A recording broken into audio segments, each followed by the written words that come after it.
What's up everybody? Welcome to the Stocks channel. My name is Cory, and today in the stock market we continue to see a sector rotation with the tech sector selling off while the Dow Jones goes to brand new all-time highs. Overall, the stock market still looks healthy, but where do we go from here? First up, let's take a look at the NASDAQ 100 QQQ ETF. So let's crack open this chart and see what's going on in the stock market today. So on the QQQs, we went down 0.29% today.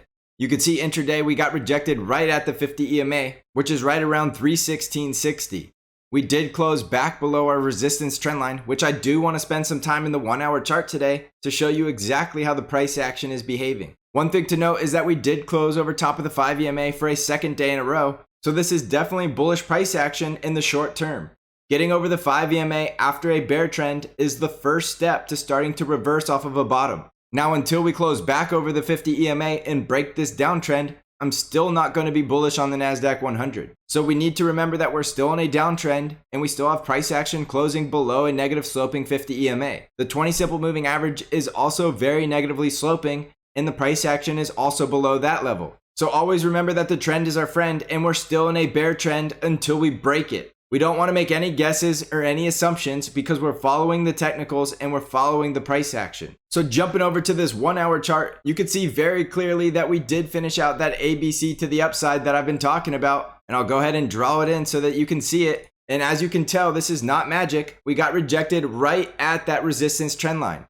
Remember, I told you to expect this scenario and don't get too bullish until we break that resistance level. Well, we saw the price action getting flushed away from resistance, and we did close below both resistance levels at the close.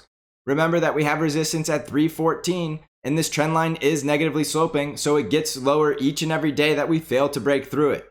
So that's how a downtrend is defined, by lower highs, and we're still forming lower highs on the QQQs. So while we could have bottomed at 297 and we're going higher, it's much safer to wait for the confirmation of the price action to tell us that we did break the downtrend. So remember, we're looking for a price action break, a retest as support, and then that confirmation bounce where we take out the previous high. Remember, the best place to get into this trade is going to be off of that bounce because it reduces the risk of a false breakout. Remember that it's still possible that you come up and break out, come back down for the retest, and just kidding, we're going a lot lower. So don't get overly bullish on the market until we get confirmation of the price action. While yes, you can get lucky and make more money, it's also possible you get unlucky and lose a lot of money. If you're trying to be a disciplined trader, you're going to wait for the confirmation of the breakout. And if you're not a disciplined trader, then you're not going to remain profitable in the market for very long. So you have two choices to make. Obviously, gambling is always going to be one of those choices that a lot of people love to gamble in the stock market. But if you're in this for the long haul, you really want to look for the first scenario where you get that breakout, that retest of the breakout as support, wait for that higher high and catch it on the bounce. This also allows you to reduce your risk by setting your stop loss below the support level, which if we do go back into a bull market, you're not likely to get stopped out if the market's going higher. So be patient and wait for one of these scenarios to play out. Now we're going to get into the rest of the market later, and there is reasons to believe that the tech sector could have bottomed and it's going bullish very soon.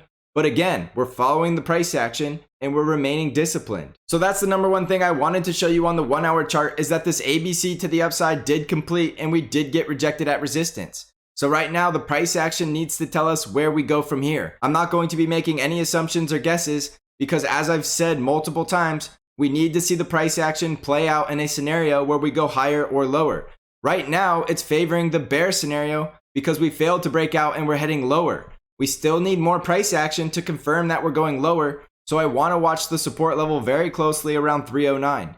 If we start breaking below 309 and we fail to hold up above 307.50, that's going to be increasing the probability that we're going into that bear scenario that I gave. So no guessing, we're waiting for more price action on the QQQs to decide if we're going higher or lower. Right now, we made our trades with this pattern that we're planning for. And if you're on the Stocks Channel Discord, we've been playing this volatility almost perfectly on the QQQs. Remember that price action is king and there's a lot of money to be made in volatile markets like this. So going back to the daily chart, remember that we're in a bearish trend and the price action is still bearish as long as it's closing below our resistance trend line and below the 50 EMA.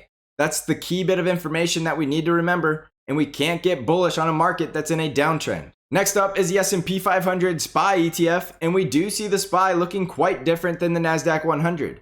We see a price action close over the 20 simple moving average And we did see the 5 EMA cross back above that 13 EMA today. So we're starting to actually develop some bullish trending as well as some bullish price action. Now remember that SPY is over 30% tech sector, so if the tech sector starts selling off for whatever reason, it will start to drag SPY lower with it. But right now, it's possible the tech sector is getting ready to break out very soon, and we see strength in the other sectors that is still allowing the S&P 500 to go higher. So on a day like today, we actually saw the SPY going up 0.62% and closing outside of our resistance trend line. So if I switch SPY over to a 1 hour chart, you can see that we broke out of our resistance trend line, which was right around 389. We actually closed back higher above that level for multiple hours during the day, and we did close and hold over that resistance breakout on the close. Now that was only one day, and I would like to see one more day closing above that resistance trend line to confirm the breakout. Remember that I said this on the triple Qs that we want to see the breakout, a retest of the support level, and then a bounce and a higher close on the 1 hour chart. So we still want to start closing above 390 to confirm that we're going higher after we bounce off support. As you can tell from SPY, we're very close to knowing if we're going into a bull market. This could hint that the tech sector is going to be right behind, but again, we need to see one more day to see if we can hold above these levels. If we close above 390 tomorrow, that's going to be a very bullish indication, and it means the stock market could be ready to go to brand new all-time highs. Remember, on daily closes, the SPY's all-time high was right under 393. So that's still our price target now that we broke out of the downtrend, but we need to see confirmation of the breakout, and we need to start trying to form brand new all-time highs. So right now, the number one resistance level is going to be right around 390 and then 393. Support levels we want to see hold up are right around 389. The 20 simple moving average could also be support, and it will look like a false breakout until we see a bounce off the 20 simple moving average. That level's right around 387.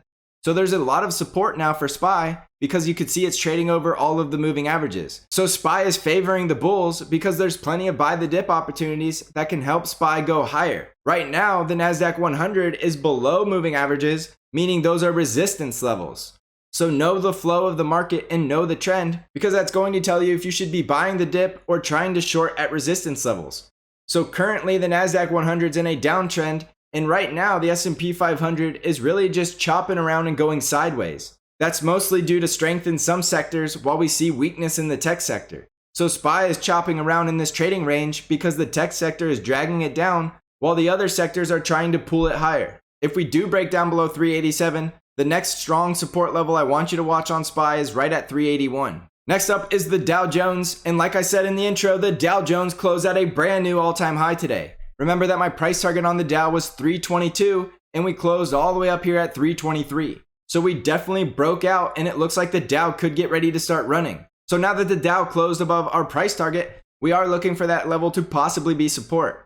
So watch support now at 322 and 320, and if we do come back down to the 20 simple moving average, you're looking for support right around 315. As you can tell from the Dow, we're in a bull trend, and the price action is very bullish because we're closing above all of the moving averages.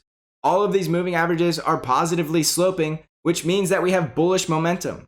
So you can't really be bearish on the stock market as a whole because we still do see sectors and indices like the Dow Jones doing very well. So while the tech sector is in a slump, it could be short-lived and we could have seen the bottom and the tech sector could be ready to start rallying. While we see strength in the Dow, it just reminds us that this is all just a sector rotation and money is not leaving the stock market. Big money is simply selling growth stocks like technology in favor of buying other sectors like financials, industrials, and energy. That's why the Dow Jones is forming brand new all-time highs, while the triple Qs is still in a correction territory. So now that we've broken our price target at 322, the next price target I want you to watch on the Dow Jones is going to be up here at 327. On the ARKK ETF, we continue to see selling going down 0.46% today. Remember that this ETF is also tech heavy, so it's still in a tech correction. We have resistance levels right at 124, and we're still trading in a downtrend, so our resistance trendline level is right around 127.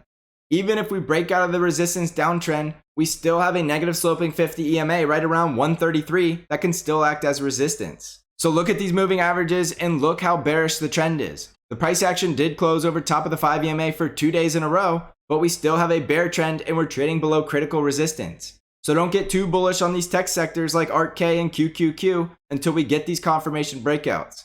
Support levels I want you to watch are at 120 117, and the support trend line right around 111. Next up is the VIX, which is our fear indicator, and we saw the VIX going down over 6% today. It's closing below the 20 simple moving average, and we are starting to cancel out that bull trend because we see the 5 EMA crossing below some moving averages here. So right now, this is a bullish indication because this means fear is leaving the market. When fear leaves the market, we're more likely going higher, which means we could see new all-time highs in the very near future. Watch support levels on the VIX at 21.5, and if we break down below that, the next support level is down here at 20. If the VIX does start getting down below 21.5, I am expecting to see brand new all-time highs in the SPY. That could mean that the tech sector is due for a bull rally after this correction, and we could have already seen the bottom. Next up is the dollar, which is doing pretty much exactly what I expected after a parabolic move, and it's just cooling off. We're just watching the dollar to see where it's going to find support and to see if it can break out of resistance yet again. Remember that the strong dollar could start impacting the stock market in the longer term, but it's still relatively weak, so right now we just need to keep an eye on it. With the recent weakness in the dollar, we're seeing a bounce in gold, and I'm still expecting to see gold start trending up toward the price target at $17.61. On silver, we're also heading up to our price target, which is now at $26.50, and if we break over that level, look for the next target to be $27.50. On Bitcoin, it looks like this ABC correction did play out, and we're starting to see some strength in Bitcoin. If you're following along, I did say that Bitcoin could likely tell us the future in the NASDAQ 100. So we did see Bitcoin blasting through my price target around $55,000. That is a bullish indication, and if you're asking me, I think that's a sign that the tech sector could also be looking bullish in the very near future. Remember that Bitcoin trades 24/7, and it's a very risk-on speculative investment. If it's going higher, it's very likely we're going to see other speculative investments like tech stocks also going higher. So as long as we continue to see Bitcoin heading higher, that does make me more bullish on the market as a whole. So look for the next resistance level on Bitcoin to be right around 58,600. If we break and close over that, the next price target is 62,520. On Amazon, we went down 0.17% today, and we're still trying to break above that resistance level at 30.90. We have support at 30.33, and if we break below that, there is a support level at 29.50. A break above 30.90 resistance could bring us to our next price target at 31.56. On Tesla stock, we did see selling today going down 0.82%. We found resistance exactly at the 50 EMA, which was right around $718. Remember that Tesla is in a bear trend, and its price action is bearish as well, trading below the 20 simple moving average as well as the 50 EMA, which are both negatively sloping. So we can't say that Tesla's going back into a bull trend until we see a price action close back above these moving averages. So Tesla still has a ton of work to do to make this chart look bullish. Look for support levels at 618 and down here at 557 if that level does break down. Resistance is at 696 and the 50 EMA at 720. On Apple, we went down 0.91% and we did close back below support yet again at 120.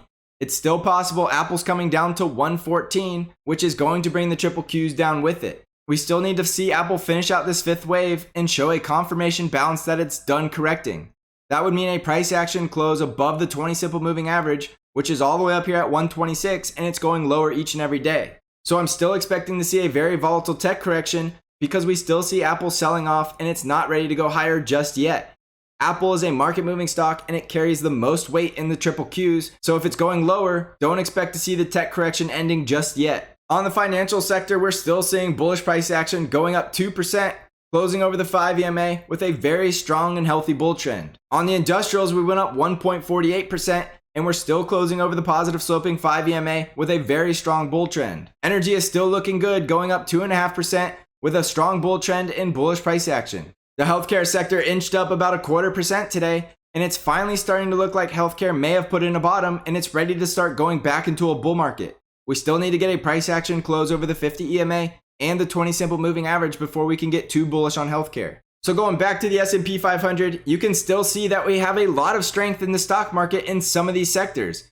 Financials, industrials, and energy are still looking very bullish, and they continue to go to brand new all-time highs. We saw the Dow Jones closing at a new all-time high today, and we're really just seeing weakness in the S&P 500 due to the weak healthcare and the weak tech sector. Once the tech sector finally hits a bottom and it's getting ready to go back into a bull run, I'm looking for the S&P 500 to start blasting through resistance levels and going much higher. But we need to be patient, and we need to watch the price action very closely on the NASDAQ 100. Remember, if the NASDAQ 100 does go into a bear market, I'm not expecting to see SPY going to new all-time highs. We could still see strong sectors across the board, but if tech is weak, the S&P 500 just simply cannot continue to go higher. Remember that I'm doing intraday updates on the Stocks Channel Discord on every single hour, which is helping people really stay in the rhythm of the market and make sure they're on the right side of the trade. I'm getting a lot of positive feedback on the intraday updates, so I'm going to continue to do it during this volatile correction. If you're looking for a disciplined trading community and you're interested in my intraday updates, come check out the Stocks Channel Discord. You can find out how to join the Discord server by clicking on the link in the description of this video. So next up, let's take a quick look at our hot stock, which is still Lockheed Martin. And we saw Lockheed Martin going up about 1% today. We did hold up on the 20 simple moving average support around 340, and we are still finding resistance at the 50 EMA, which is right around 342. The price targets I want you to watch are still at 344 and 348. And remember that this market is chopping sideways, which is a trader's dream. Buy it on support and sell it at resistance and rinse and repeat. Support levels are down here at 340, and if we break below 340, you're looking for a buy off of the 333 level. So thanks for watching, everybody. Remember to stay disciplined and patient in this volatile market. And as always, I will see you in the next episode.